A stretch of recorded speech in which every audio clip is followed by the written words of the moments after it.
para passar por esses problemas.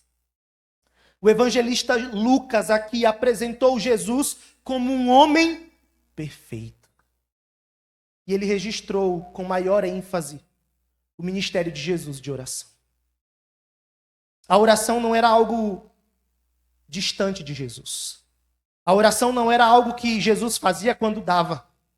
Toda a sua vida foi uma busca pela intimidade com o Pai. Ele tinha prazer em estar com o Pai. Jesus orou no rio, no deserto, no mar, no monte, no jardim, nos lares, na sinagoga, no templo, na beira de um túmulo, na cruz.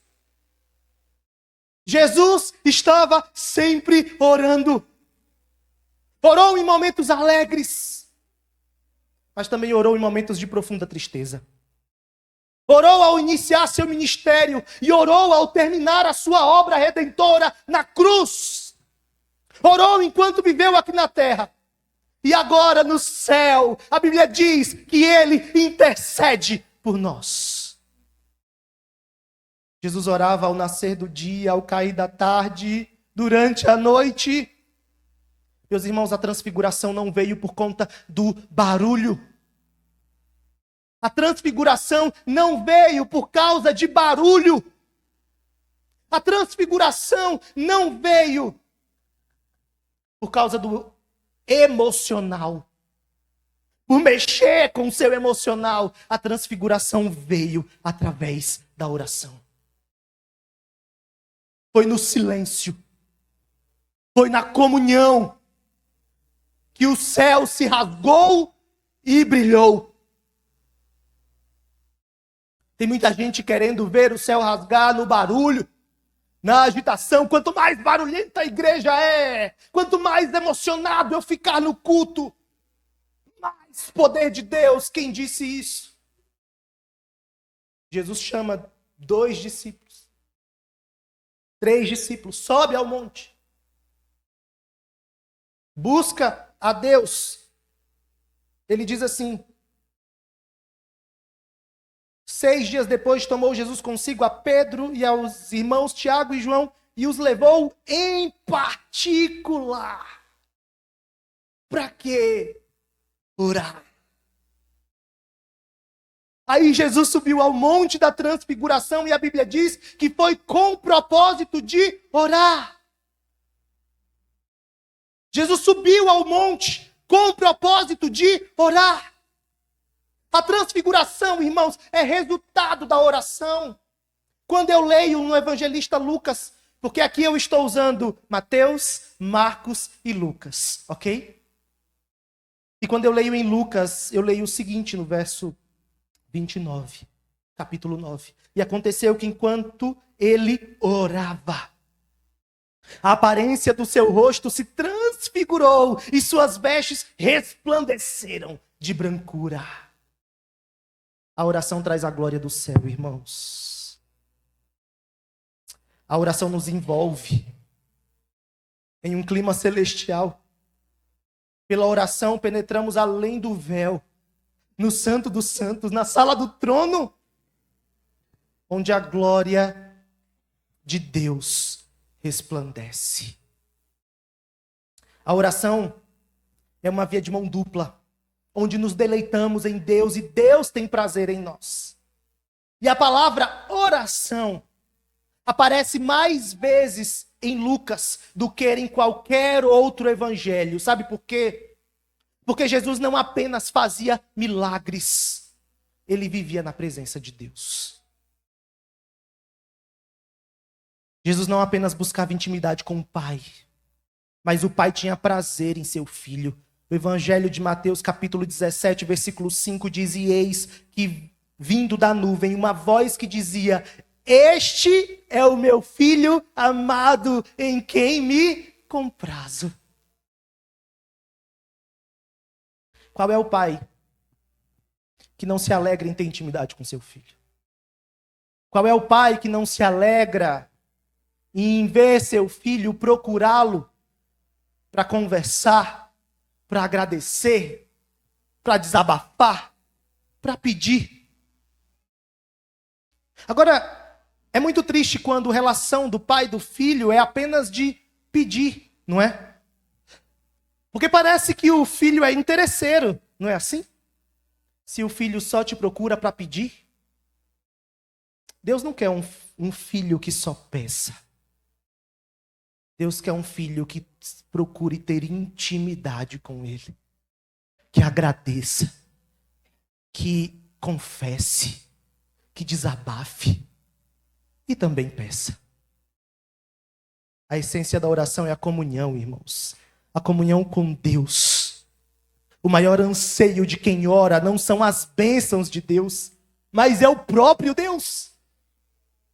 Nós não nos prostramos para buscar a Deus em oração por causa das bênçãos de Deus. Nós nos prostramos porque nós precisamos de Deus. Porque nós precisamos da presença de Deus. Porque nós não podemos viver sem esse Deus. O que tem que te motivar a buscar a Deus não são os problemas da sua vida, mas é o fato dele ser seu Pai, seu Salvador. Isso tem que ser suficiente para você buscar a Deus em oração. Por isso que Jesus muitas vezes saía para os montes, passava noites inteiras orando ao Pai, longe dos holofotes, afastado do barulho da multidão. Jesus não chamava atenção. Jesus buscava intimidade com Deus.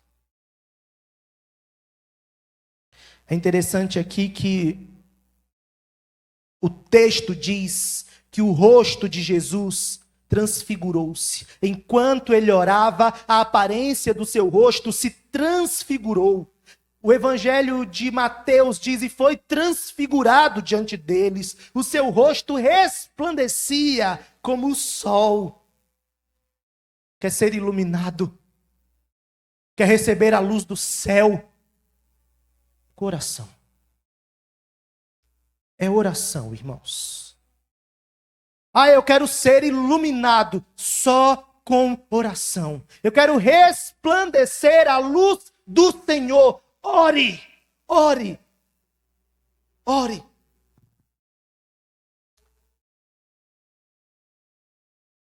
Aí o texto diz: as vestes de Jesus também resplandeciam. E aqui eu quero fazer uma observação. Não só o rosto, mas as vestes. As nossas vestes também simbolizam muito do que nós somos e a quem pertencemos. Às vezes é vergonhoso ver as vestes de alguns irmãos e irmãs. Às vezes é vergonhoso ver a forma como irmãos e irmãs se vestem. Meus irmãos, as suas vestes expressam muito do seu coração. Pastor, mas eu vou para o culto direitinho, eu até boto um terno, uma camisa social.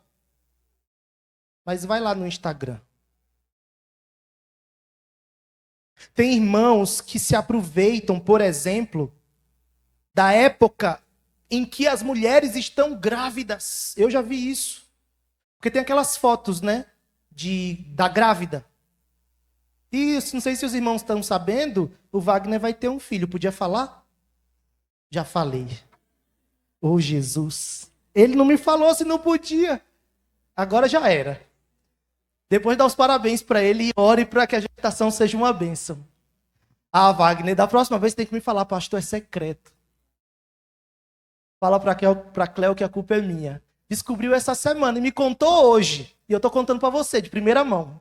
Tá bom? Depois dá os parabéns, meu Deus. Wagner. Mas o bom é que o Wagner gosta de mim. Agora já nem sei por que eu falei isso. Tá vendo? A mulher grávida, é isso que eu... Por isso. O que eu pensei na mulher grávida. E a mulher grávida, Wagner, cuidado. Porque elas resolvem fazer um ensaio fotográfico. E eu até entendo que a Dai fez. Vamos lembrar, bonito, grávida de gêmeos, o barrigão. São fotos bonitas. Mas tem mulheres que aproveitam essa época para mostrar o resto do corpo.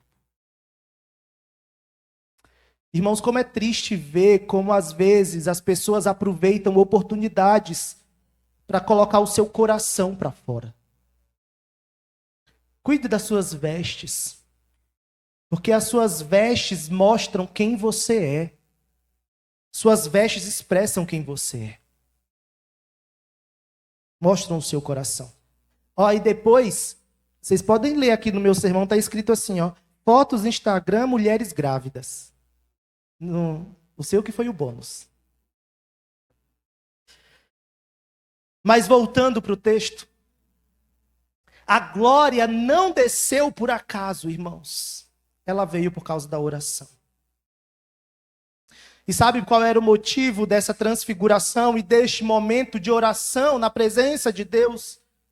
Preparar Jesus para a cruz. Você às vezes quer chegar nos problemas bem preparado, só que você não ora. Você espera o problema chegar para você buscar Deus em oração? É assim ou não é? O problema bate a nossa porta, o que a gente faz? Sai correndo para a igreja. A gente vai orar. Mas sabe qual é o certo? É se preparar antes. Porque quando o baque vier, você está resistente em Deus. Então busque a Deus antes. Ore antes. Jesus, o próprio Cristo, Senhor da nossa vida, se preparou. Que dirá nós?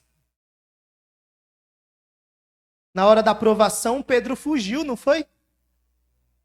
Negou a Jesus, não foi? Se misturou no meio da multidão. Não só ele, os outros discípulos também fizeram isso. Por quê, irmãos? Porque ao invés de orar, a Bíblia nos relata que eles estavam dormindo. Pedro estava dormindo. Ele dormiu no Monte da Transfiguração, ele dormiu no Vale de Cedron, ele dormiu no Getsêmani. Não é um relato só do discípulo dormindo. E quantos na igreja não estão hoje dormindo? Quantos estão dormindo? Não tem intimidade, não tem proximidade nenhuma com o Senhor. E quando vem a prova, quando vem o desânimo, quando vem a preocupação, ele é o primeiro a cair. Porque não tem buscado a Deus em oração. Acorde enquanto é tempo. Acorde enquanto a prova não bateu a sua porta. Porque quando a prova bater, você precisará colher os frutos do seu tempo de oração. Aí, em resposta à oração de Jesus, o Pai confirmou o seu ministério. Os discípulos desprovidos de entendimento espiritual, quando chega Moisés e Elias, os discípulos igualam Jesus a Moisés e Elias. Mas o próprio Deus corrige ali. Porque o próprio Deus, a voz que vem do céu, diz: este é o meu filho amado, em quem me comprazo, a ele ouvir. Aqui havia uma distorção teológica. Uma distorção porque os discípulos compararam Jesus a Moisés e Elias. E o próprio Deus diz: ele é diferente. Ele é o meu filho amado. Quando a gente está debaixo da oração, irmãos, a gente não precisa defender a nossa honra. A gente não precisa buscar se defender. O próprio Deus fará isso por nós. Acho que os irmãos mais antigos aqui, ou que têm mais tempo na igreja, vão se lembrar de problemas aos quais vivemos. E eu disse para alguns: eu não farei nada, eu vou apenas orar. Porque neste caso, eu não tenho o que fazer. Porque a gente às vezes acha que nós somos chamados para resolver todos os problemas, não é? Eu tenho que resolver tudo, eu tenho que dar uma solução para tudo. Não, irmãos. Tem coisa que a gente só vai colocar o joelho no chão e pedir a misericórdia do Senhor e esperar que o próprio Deus honre a sua igreja.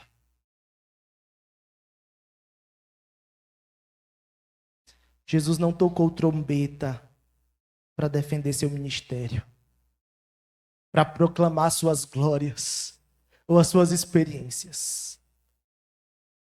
Na verdade, a palavra do Senhor nos diz que descendo eles do monte, ordenou-lhe Jesus: a ninguém conteis a visão, até que o Filho do Homem ressuscite dentre os mortos.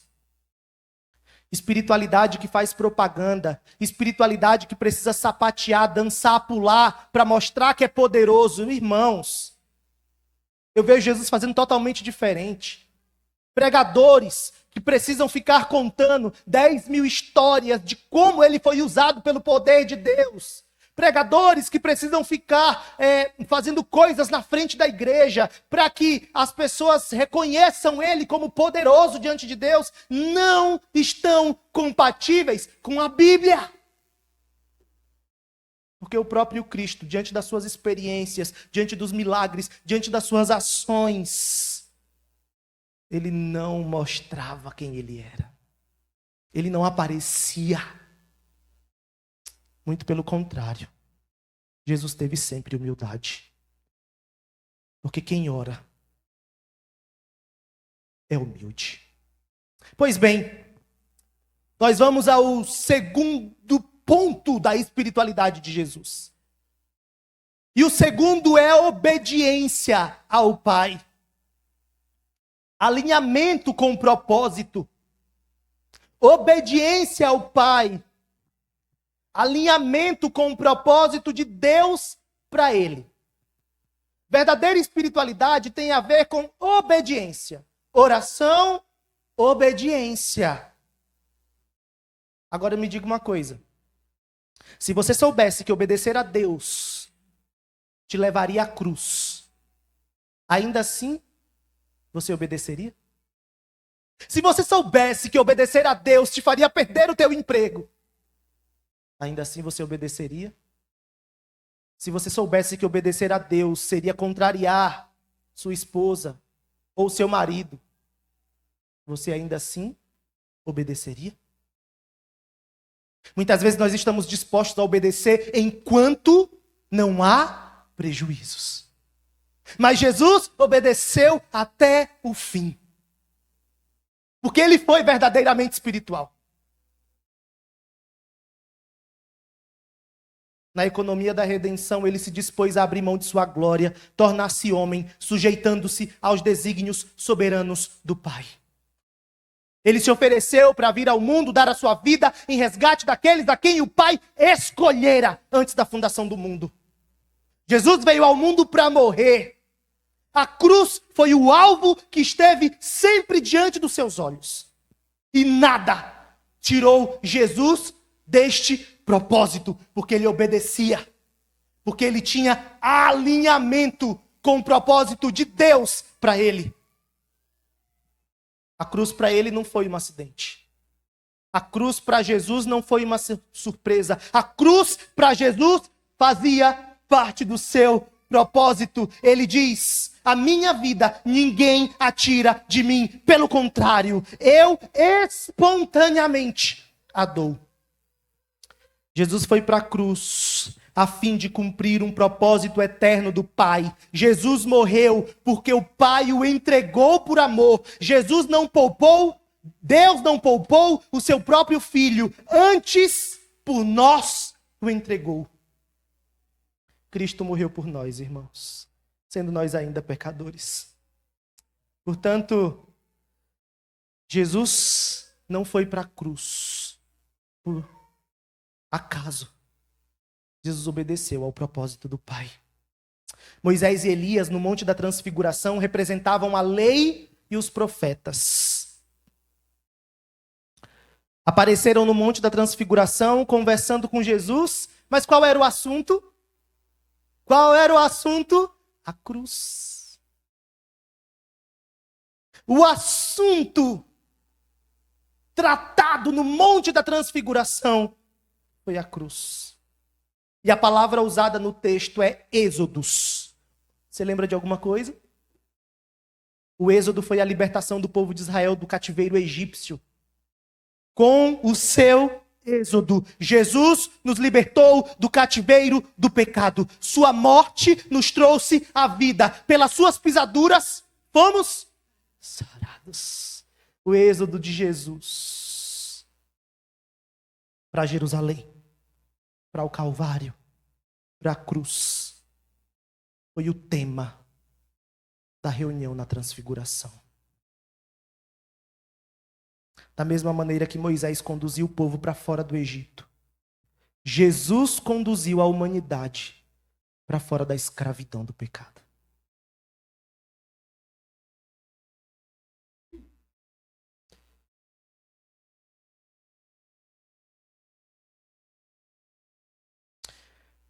A minha aplicação sobre isso é que hoje em dia muita gente quer viver na igreja de forma mística, carismática. O que é carismático? Vamos lá, levanta. Não precisa levantar não, tá? Eu já fiz isso uma vez, falei assim, levanta igreja, aí uns 2 levantaram. Não, tem tempo isso. A pessoa fica sem graça, né? Então já avisei. Já basta o fora que eu dei hoje, né, Wagner? Esse vai ficar para a história.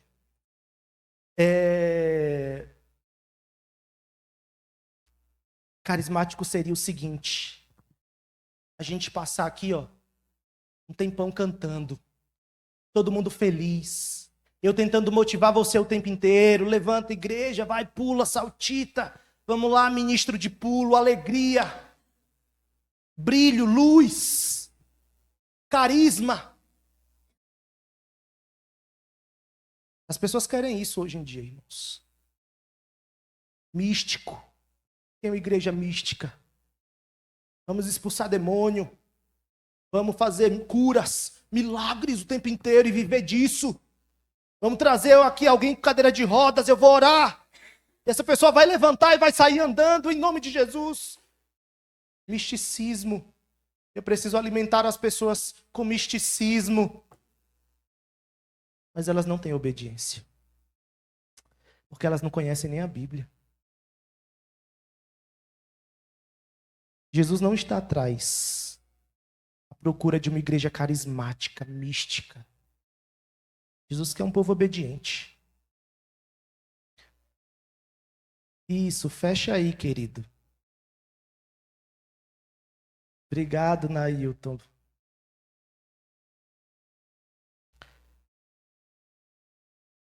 Quando Jesus concluiu o Sermão do Monte,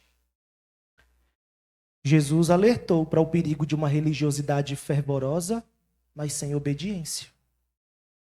Ele diz assim, ó: muitos naquele dia hão de dizer: Senhor, Senhor, porventura não temos nós profetizado em teu nome? Em teu nome não expelimos demônios? Em teu nome não fizemos muitos milagres? Então lhes direi explicitamente: nunca os conheci. Apartai-vos de mim, os que praticais a iniquidade. Irmãos, essa é uma das palavras mais pesadas da Escritura. Afaste-se de mim. Essas pessoas, irmãos, chamavam Jesus de Senhor.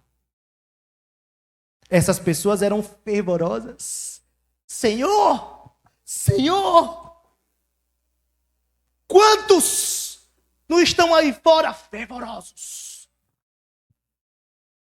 Eles eram carismáticos. Eles tiveram dons extraordinários. Eles profetizavam. Eles operavam milagres.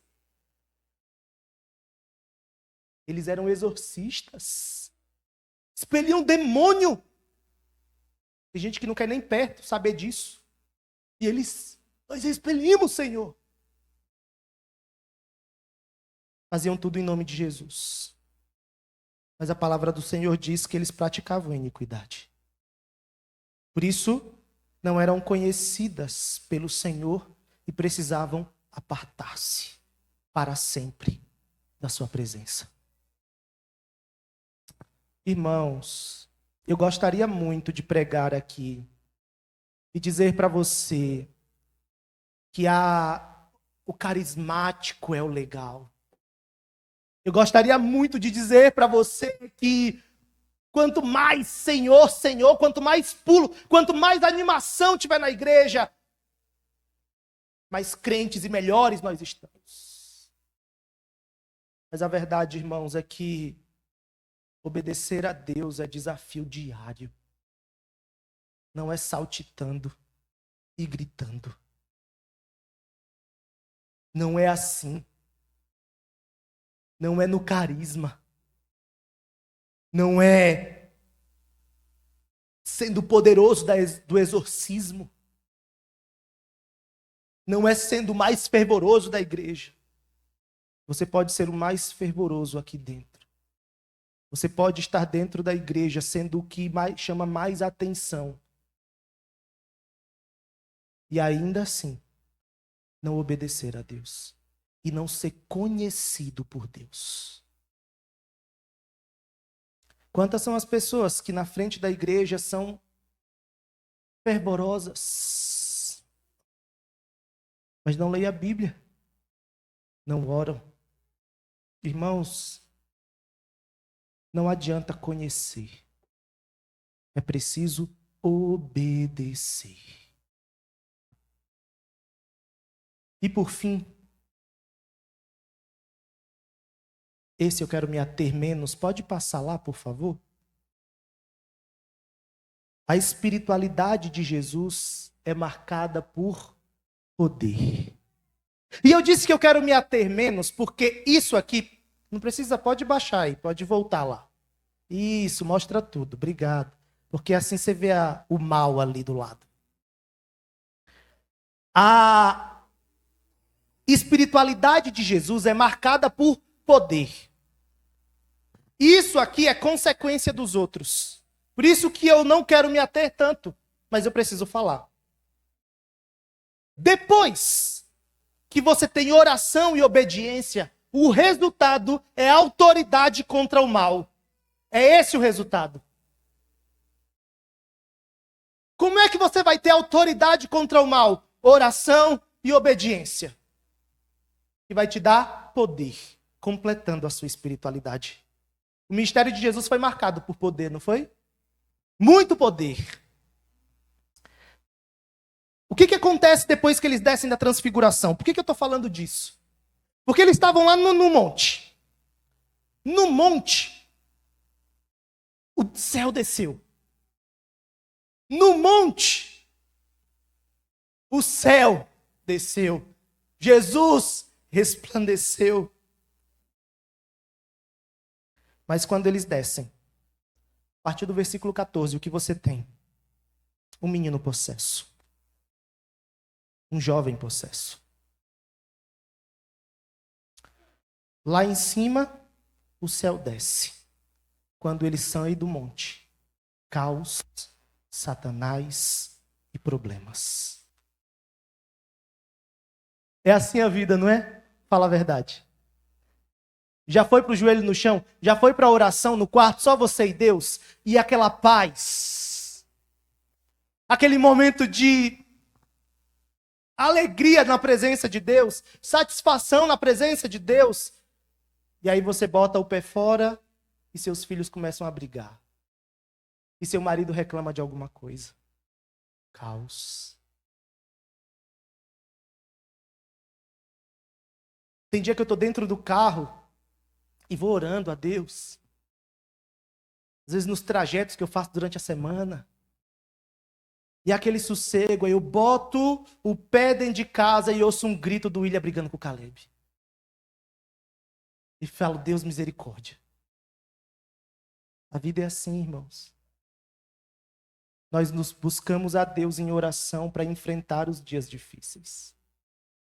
Nós entramos na presença de Deus que traz paz, para que quando sairmos e encontrarmos escuridão, coisas difíceis, caos, nós termos condições de lidar com isso. Aqui tem a libertação do menino possesso.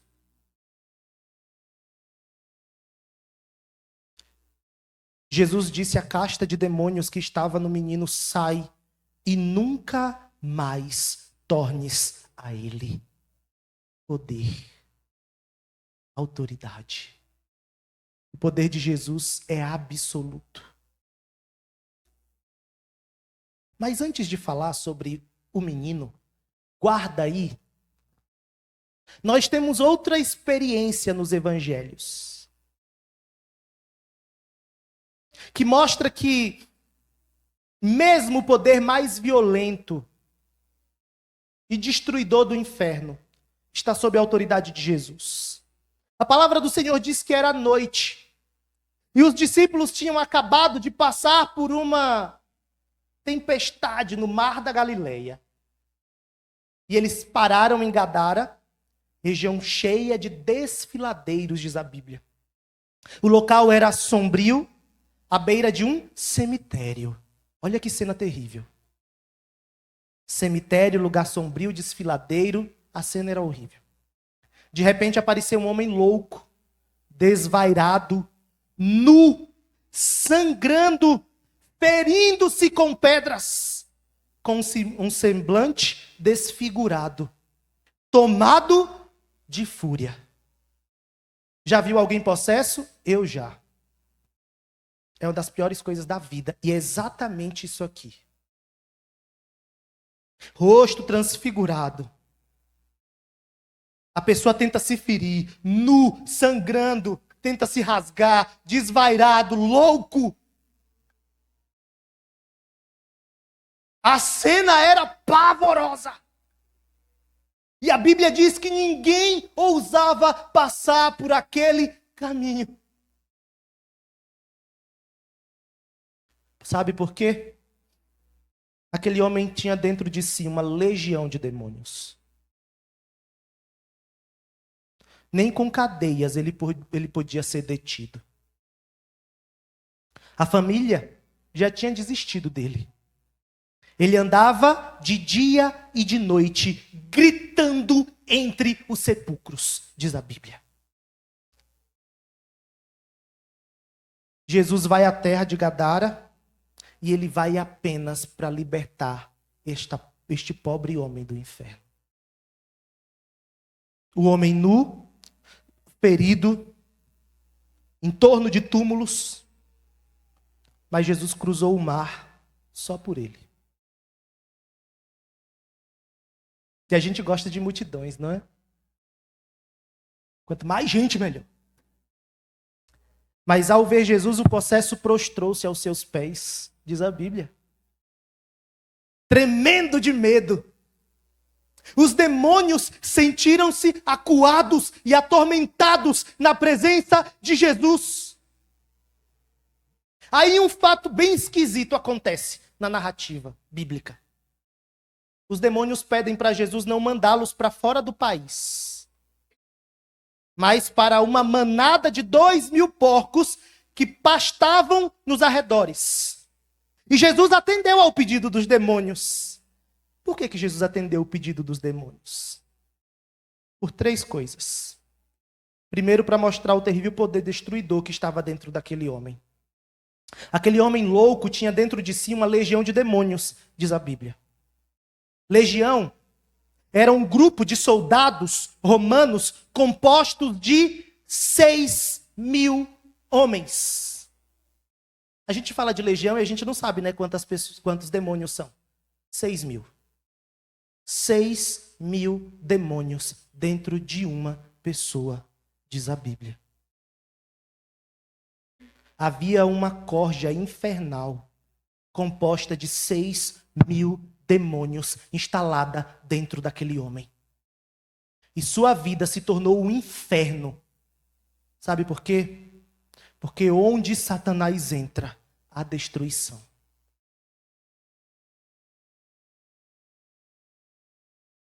Mas sabe o que é interessante?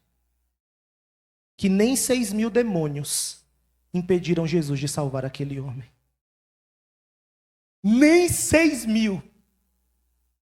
Já parou para pensar você expulsando 6.000 demônios? Eu conheço tem um missionário, ele trabalha na Amazônia. E ele, da última vez que nós nos vimos, o relato que ele me contou foi que eles estavam num culto, numa aldeia indígena muito afastada. E neste culto, quando ele abriu a Bíblia para pregar, as pessoas começaram a ficar possessas, várias ao mesmo tempo. Ele pediu para a esposa dele, que toca violão, ficar do lado tocando violão, enquanto ele expulsava os demônios de um a um. Pastor presbiteriano. E ele disse que mais de 40 pessoas ficaram possessas naquela noite. Mas ele venceu a noite no poder de Jesus. Porque não há demônio que vença Jesus. E Jesus permitiu também para que aquelas pessoas, para que fosse mostrado qual era o valor daquele povo de Gadara. Porque aquele povo ficou chateado por causa dos porcos que caíram no despenhadeiro. Quando os gadarenos viram um homem liberto e os porcos mortos, a Bíblia diz que eles expulsaram Jesus da região. As pessoas dão mais valor aos bens do que às próprias pessoas. Aquelas pessoas amavam mais os porcos do que a Deus. Tem gente na igreja da mesma maneira. Tem gente que ama mais o dinheiro do que a Deus. Tem gente que ama mais o seu próprio conforto do que a Deus. E ai de Deus se mexer no meu conforto. Ai de Deus se mexer na minha saúde. Ai de Deus, eu mando ele embora da minha vida.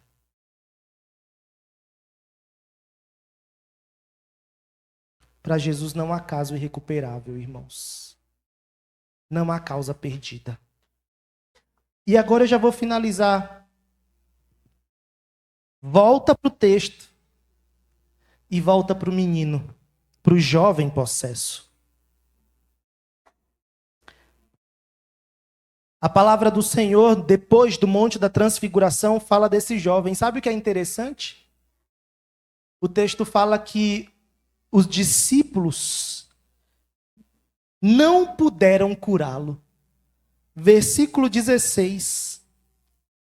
Apresentei-o a teus discípulos, mas eles não puderam curá-lo. Jesus exclamou: ó geração incrédula e perversa, até quando estarei convosco?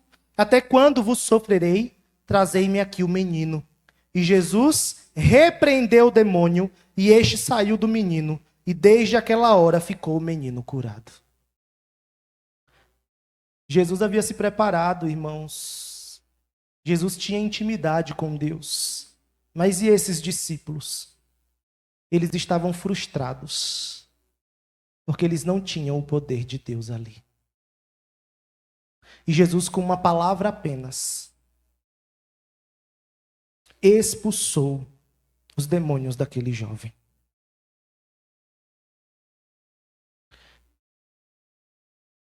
Como anda a sua vida espiritual? Como anda a sua vida de oração? E sua obediência à palavra de Deus? O que é que você está buscando? Entretenimento? Se falar assim, ó, na igreja vai ter um passeio por semana com os jovens e adolescentes. Você acha que anima ou não anima? Anima. Mas a minha pergunta é: para onde nós vamos levar os nossos jovens e adolescentes, se nós não ensinarmos a Bíblia para eles? Qual é a vida espiritual que eles vão ter? Se eles não entenderem que a vida não é feita de dias sempre maravilhosos. A vida tem desafios constantes, lutas constantes. E o que vai firmar ele aos pés de Jesus é a oração, é a obediência, porque através disso vem o poder de Deus. Isso vale para eles e vale para você. Minha pergunta é a seguinte: se um endemoniado aparece para você hoje, como é que você reage?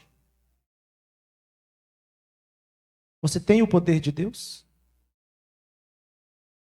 Ou você tem medo de Satanás? Como anda a sua vida de obediência à palavra?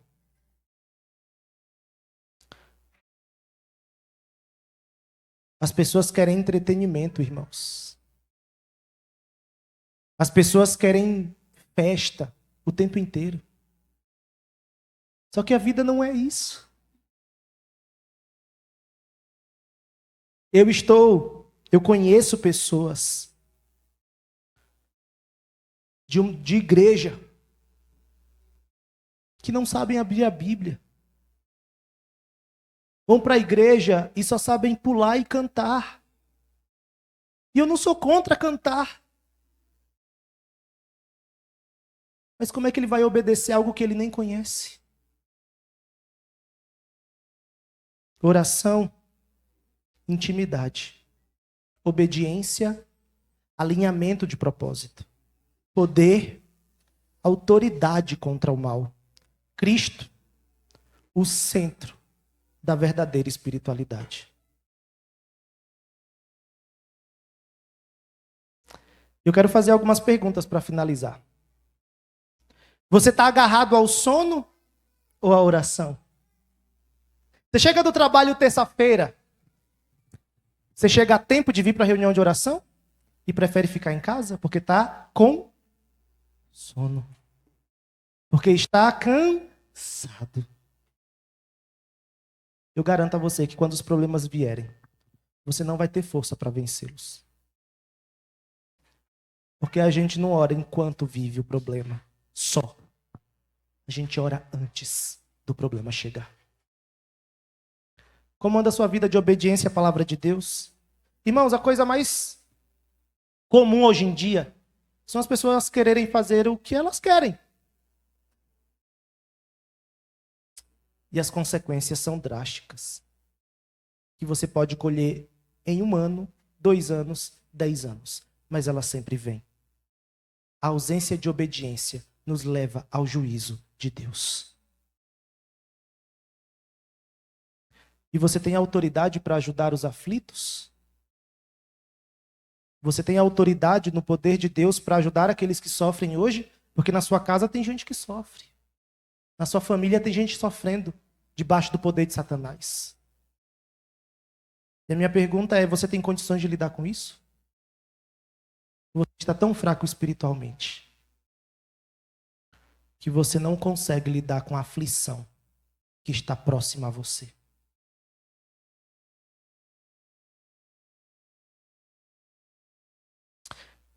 Jesus nos ensina a dar prioridade à nossa relação com Deus. A buscar intimidade com Deus. Esse não é um tipo de sermão que lota a igreja. Esse é o tipo de sermão que nos faz voltar para casa repensando quem somos. Eu não estou aqui para lotar a igreja de falsos crentes que amam o entretenimento. Eu estou aqui para que nós juntos adoremos a Deus com a sua palavra verdadeira, mesmo difícil, mas verdadeira.